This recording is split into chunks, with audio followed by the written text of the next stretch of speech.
Well, I like the way that we kind of rebounded and found our way after the first two periods. It seemed like for us, we got a little bit of life after we killed the penalty. I don't know if I've seen us that flat and that emotionless as we were in the first 35, 36 minutes of the hockey game. And then after we killed the penalty, I thought we gained a little bit of life. Our power play had a little bit of life.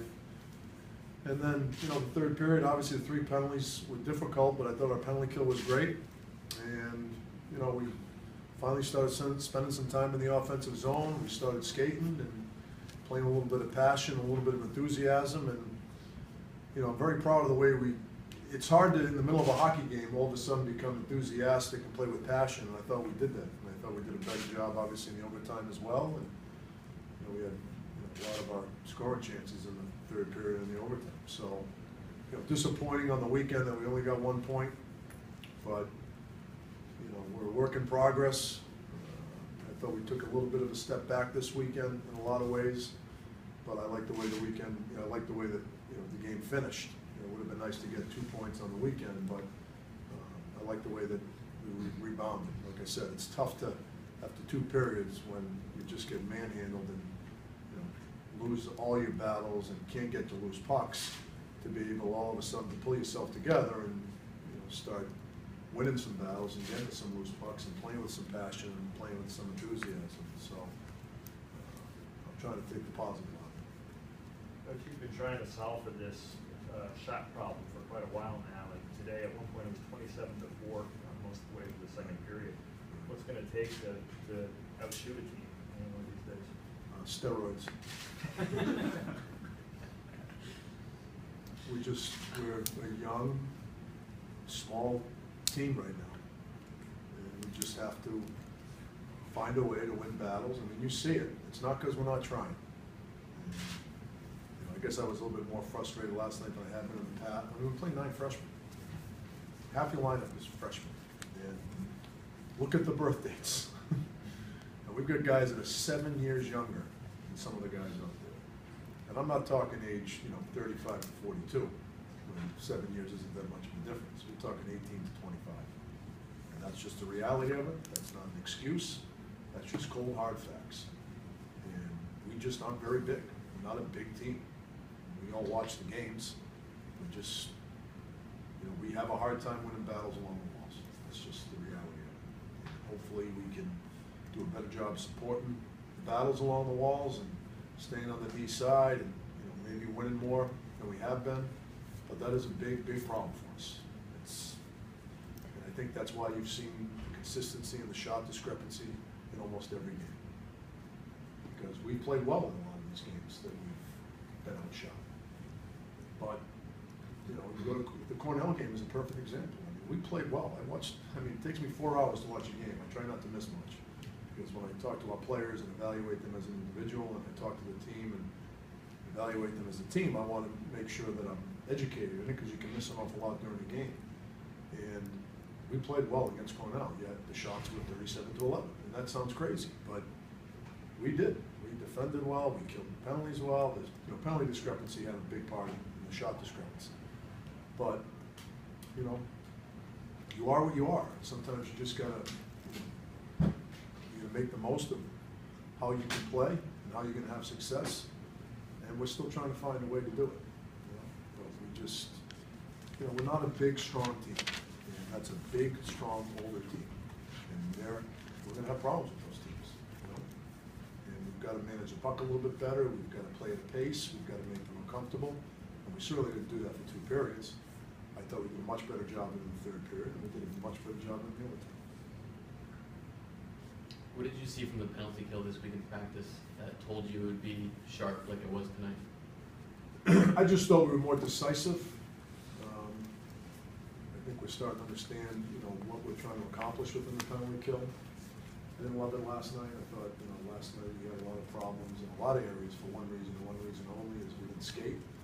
And I know that can be very simplistic, and I know people want more to why you don't have success, but sometimes that is the only reason why success, because we don't skate. And I thought we did a better job of the penalty kill. It was almost like when we got the penalty kill, it was almost like we relaxed a little bit. We started skating, and I almost didn't put another guy out there after we get the penalty. Guy came out. I almost said, let's just go with 4 for now and see how this works. And then we got the power play, and then, the third period, we did some good things in the third period. The penalties hurt us, obviously. And we got one for going to the net. I thought the goalie kind of came. I thought he initiated. But hey, if we're gonna get a penalty because we're going to the net, I'll live with it. And he did a great job, Ken. Well, Grizz looked like the team with 8 shots, and he really seemed to kind of take over offensively in that third period. Time he took a lot of pucks down the wing. Just kind of what made him so effective, and how important is it for your offense to have him active? Well, we all watched him skate. Goes back to what I said about 2 minutes ago. He just skated, and he's a world-class skater, and he's tough to contain, and he's strong, and he competes, and he just took charge. That's the type of player he is. And, there's a reason he's going to World Junior Camp and probably going to make the team. And he's just a very good player who plays at a pace. You have to play at a pace, and he understands that. Coach, obviously you can't change the youth and the size of the team right now, but being flat and emotionless for 2 periods, so how do you try to address that? Well, we haven't been flat and emotionless all year, so I think maybe I'm going to take responsibility because I think for the first time last year after the game, I wasn't in the greatest of moods, and usually I try to. If there's an issue we need to address, I do it. I try to do it in a positive manner. I didn't know if I had my positive face on enough today, and they probably read that off of me and my body language. And literally after the second period, I actually made a joke about a shot total. I just said, hey, report it on that period, we get 5. And we all had a chuckle, and I said, hey, you got to play with passion. You got to have fun. It's the pink elephant in the room. We're not getting outshot 27-8 or whatever the total was. They don't not talk about it, and you just kind of. Sometimes things are so bad you have to make light of it. And I sensed that we were really tight, and I just sensed we were really gripping it, and I think I may have contributed to that. So I tried to change the mentality and be a little bit lighthearted with them. And I thought we had already started changing though before that. I thought like I said, the penalty would kind of look like it gave us a little bit of life, and we played a little bit more passion, a little more enthusiasm. You mentioned you plan on starting McGuire tonight, and then you went with O'Connor. What was behind that? McGuire's got back issues. He wasn't going to be able to back up last night if something happened to O'Connor. So Sean and I talked. I wanted to play him. He wanted to play, obviously. But I have to do what's best for the team, and I didn't think putting him in there where in 5 minutes of the game I might have to take him out, because that's been happening this past week. He's had a good day and a bad day. And it kind of surprised me that it acted up again. But that was the only reason he didn't play. He was I'm very confident in his well. Good day, bad day in terms of how his back was Yeah. feeling. All of a sudden it looks like it's getting better, and then boom, it tightens up on him. He gets a twinge, and he doesn't feel comfortable. So, but I just this stage of the game, I don't want to put him in a position where I may have to take him out. I think it'd be fair to the team. So. Obviously, O'Connor goes in there and makes 38 saves, and he's just kind of been the rock since he's been starting the past 6 games. Just talk about his play. I know I sound like a broken record, but he's obviously poised. He's confident. He's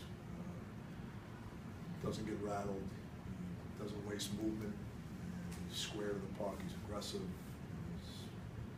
Thank God he's our goalie, because he makes life difficult for the other teams. You also mentioned that you weren't worried about Rodriguez, but was it nice to see him find the back of the net? Yes, it was. Yes, it was. He's really. I'm really happy with where he's at. I think he's really in the last month really come a long way. He's becoming a more well-rounded player. Good to see him get rewarded for all the hard work he's put in over the last month. And again, we're going to need him to be effective. We're going to need him to be a point producer if we're going to have success. It's good to see him doing it. It was almost like we got the goal, and because I thought we had a decent start. First minute, 47 seconds, we get the goal, and then it was almost like we relaxed and said, oh, okay, this is going to be easy. And it certainly was far from easy. It was a man amongst boys for 40 minutes, 37, 36 minutes, and then we finally started getting a little pushback. And, fortunate to get out of the first 2 periods 1-1. You mentioned that you think your team's work in progress, but you have a pretty good chance of being above 500 going into break. So I guess how does that make you feel about where your team stands? Yeah, I feel good where we stand because again, again, it's not an excuse, we're just young. I mean, last night we dressed one scholarship senior or junior. Last night. I mean, you know, you look at any team that has success in college sports, you need seniors and juniors, you need them. You know, so, I mean, you know, our guys, our seniors and juniors have contributed, they've done a good job. We don't have a lot of them, you know, so you're relying on your freshmen and your sophomores, and, you know, freshmen are gonna have highs and lows, peaks and valleys, you know. That's a tough rink last night to play in for 9 freshmen. It's a small rink, they're big and strong, and, you know, it's not easy, so. But I'm happy because I know every day, I mean, I can count on one hand how many bad practices we have. What I mean by that is coming to work, coming to practice every day, trying to get better, putting forth an effort. And it's a great team to coach. I really love coaching this team. It's a great bunch of kids. They're fun to be around, they're coachable, and I think our best hockey's ahead of us. What's the status of his moving forward? He's getting better, he's making progress, you know. Probably if these were playoff games, we'd probably be able to play him maybe, but we probably won't see him until after. Won't see him until after. Great, thanks. Thank you.